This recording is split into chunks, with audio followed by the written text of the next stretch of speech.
titik yang akan dipakang adalah titik catified, ya. Boleh didekatkan ke sini.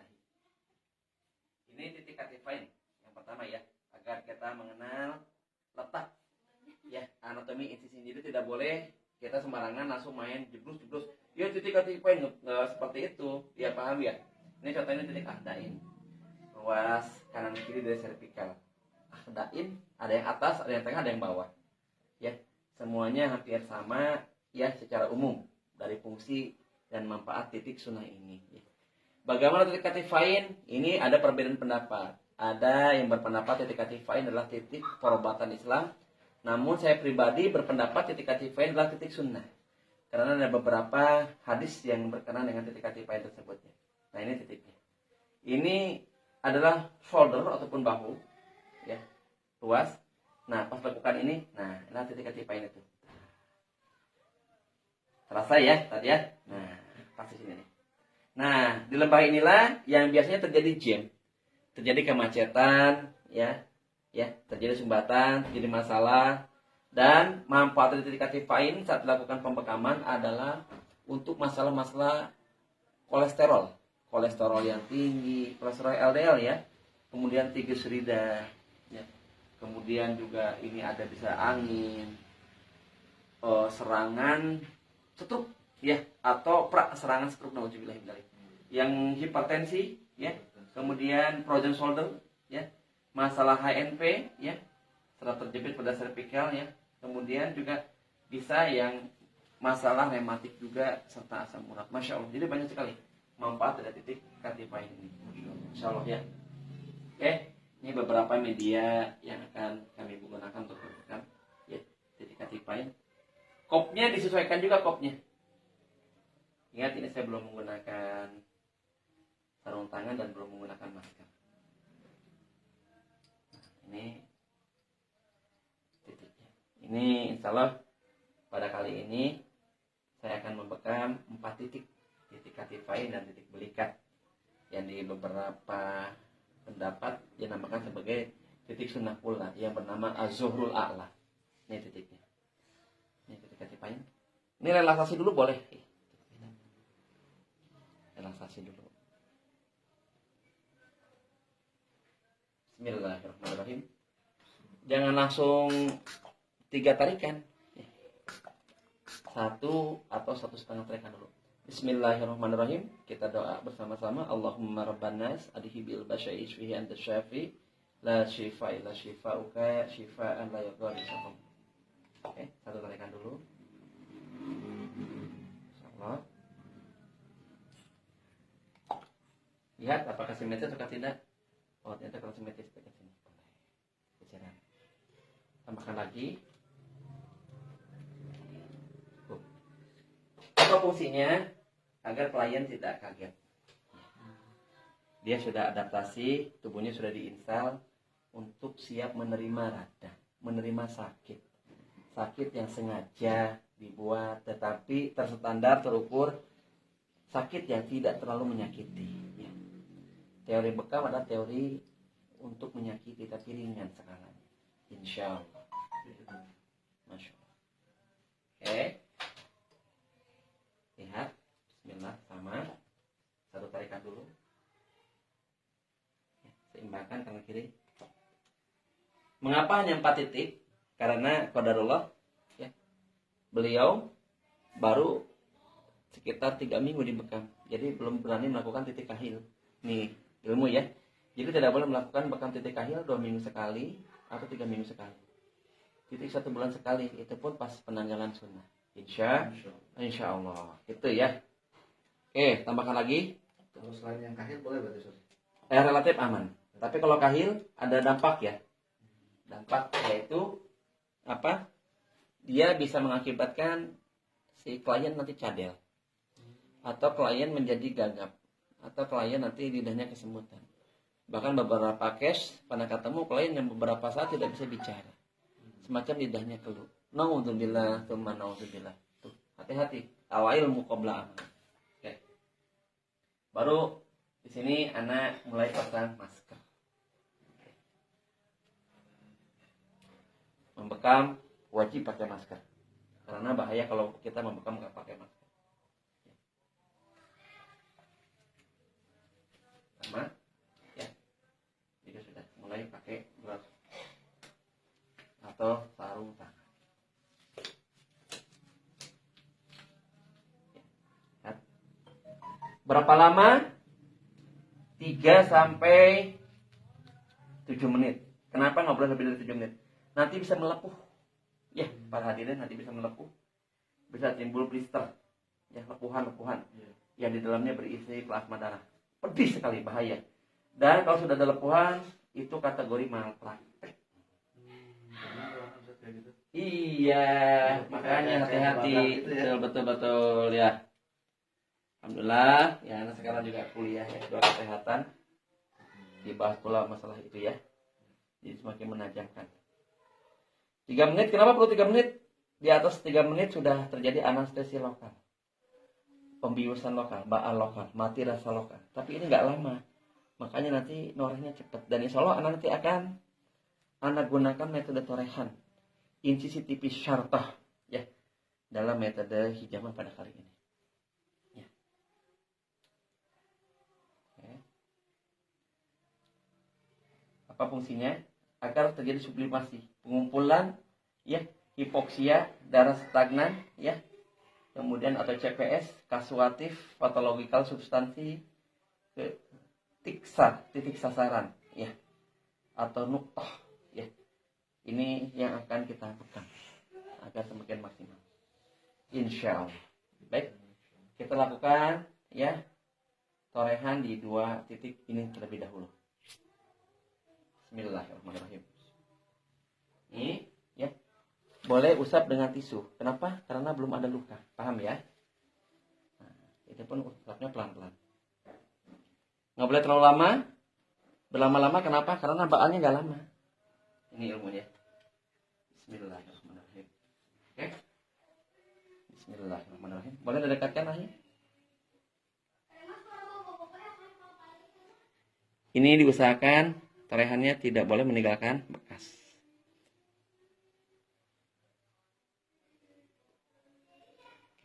Oke, sebelahnya. Bismillahirrahmanirrahim.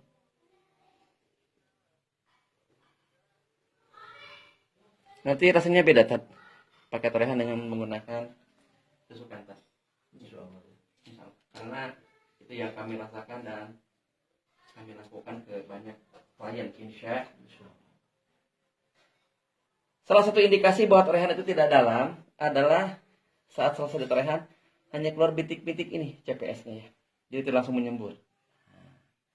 Tapi kalau langsung menyembur, lebar banyak, nah itu berarti kedalaman. Lihat warnanya lebih hitam.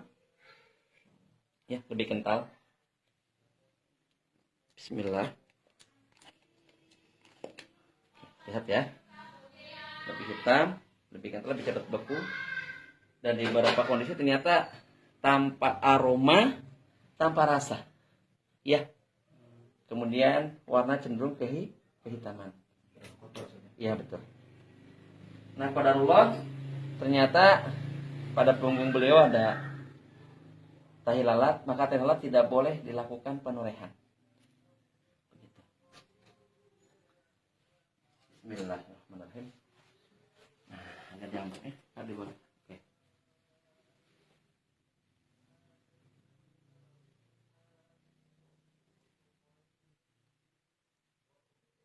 Seperti kena gigitan semut kecil saja tadi ya? Iya. Tipis sekali. Ini insya Allah 2-3 hari pun nanti bekas dari torehan ini akan hilang. Hampir sama rasanya dengan pakai yang gitu. Iya, tapi nanti dirasakan sama Ustadz. Rasanya beda ya. Nah, Ya, maksudnya rasa sakitnya malah cenderung lebih sakit yang jarum ya? nah, betul. Lebih sakit yang jarum ya. Lihat. Lagi-lagi sih. Hasil dari ini torehannya lebih hitam.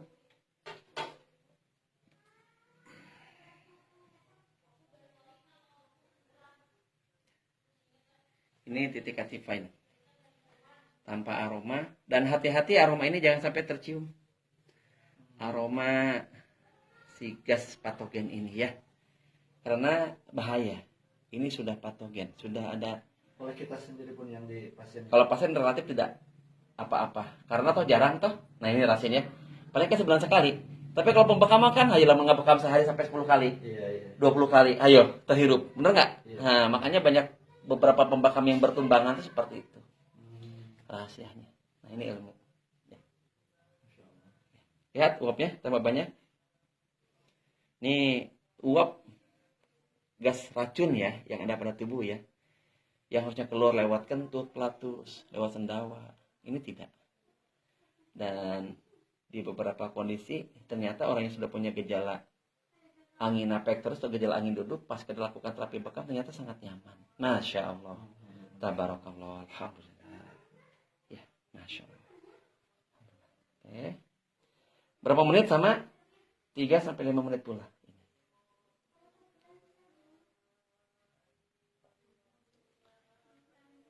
Oke.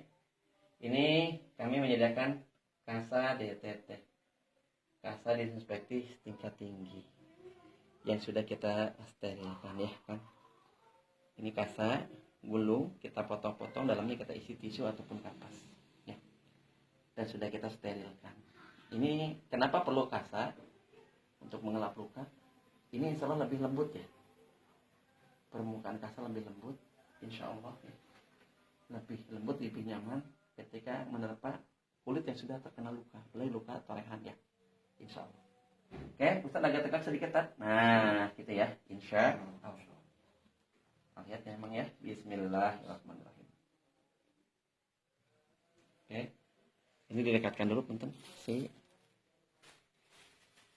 keresek yang buat nampung limbah. Oke.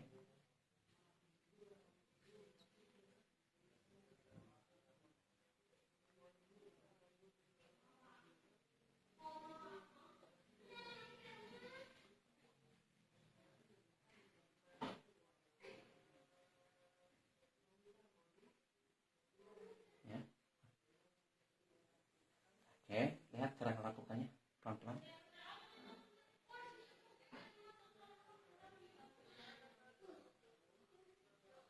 Jangan disodok, nanti kesakitan pasien dan tak nyaman. Tapi dengan begini nyaman. Insya.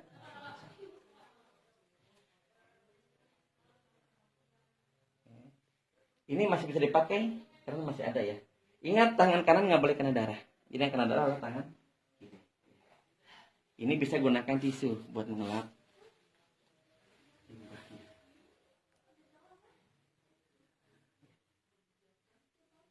Oke. Pegang bibirnya. Nah, inilah bedanya torehan dengan tusukan. Kalau torehan di koper ulang akan muncul kembali CPS-nya. Lihat. Umum. Oke. Afwan, agak tegak lagi Ustaz. Afwan. Waalaikumsalam.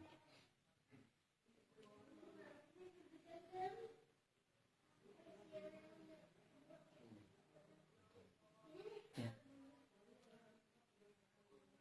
Oke.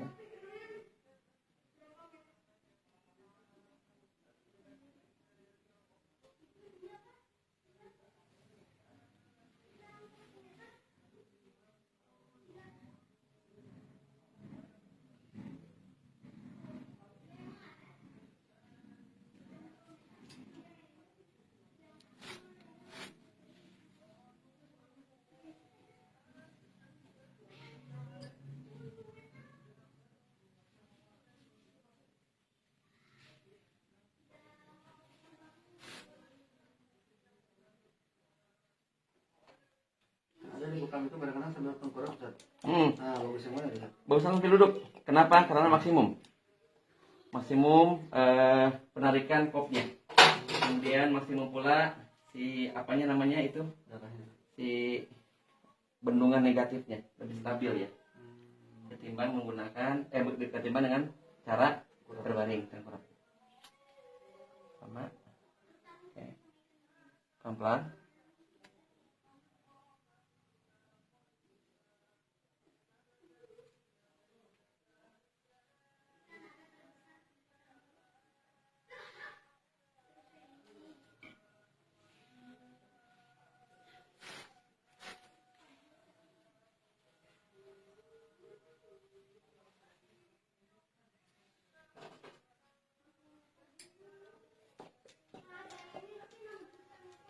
Oke, lihat sama keluar lagi. Tarikannya yang kedua lebih kuat ya. Iya betul. Lebih kuat dari yang pertama, yang kedua. Oke. Nah ini mah sudah keluar plasma darah ya. Tuh, ini sudah keluar plasma darah tadi. Artinya apa? Kalau plasma darah ya, itu proses pengkopan sudah selesai. Ingat, proses pengkopan sudah selesai kalau sudah keluar plasma darah. Ini tidak usah diapa lagi? Tidak usah dikop lagi. Ya. Dan sudah dipakai, simpan di sini. Baringkan ya. Artinya ini sudah terpakai si kop. Ya.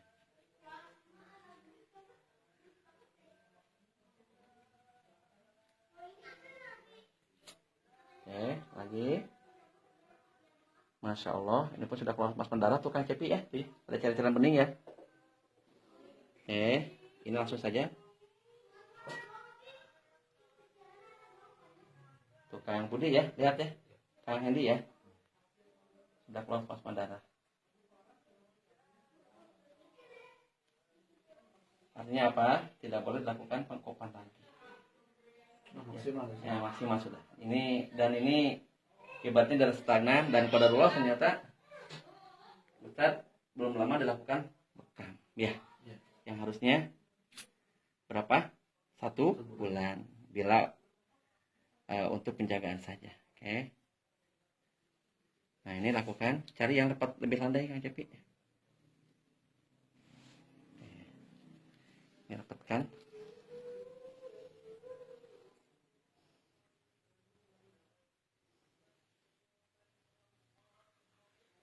Sama, ini pun ternyata sudah keluar plasma darah.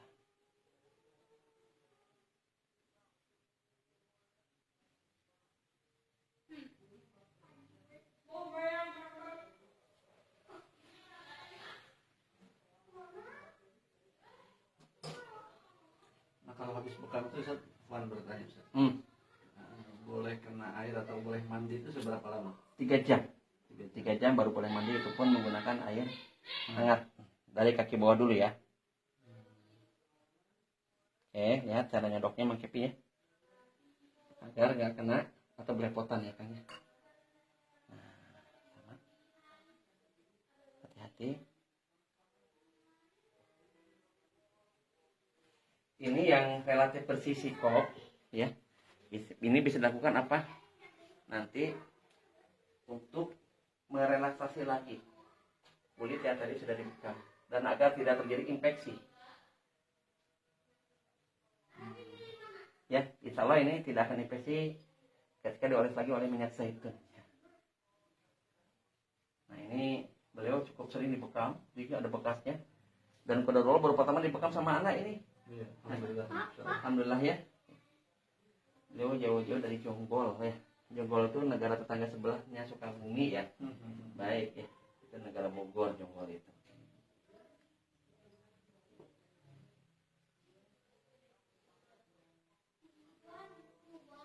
Nah, ini fungsinya agar tidak menimbulkan infeksi.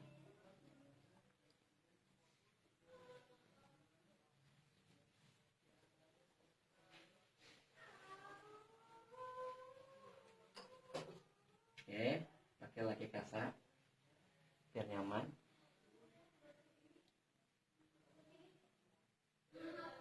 Insya Allah 2-3 hari ini bekas-bekamnya pun akan kembali rapat ya dan tidak berbekas insya Allah. Oke. Ini di area luka menggunakan tadi kasa yang sudah disterilkan atau kasa DTT. Oke. Nah di luar luka boleh gunakan tisu. Kalau di luar luka boleh gunakan tisu ya.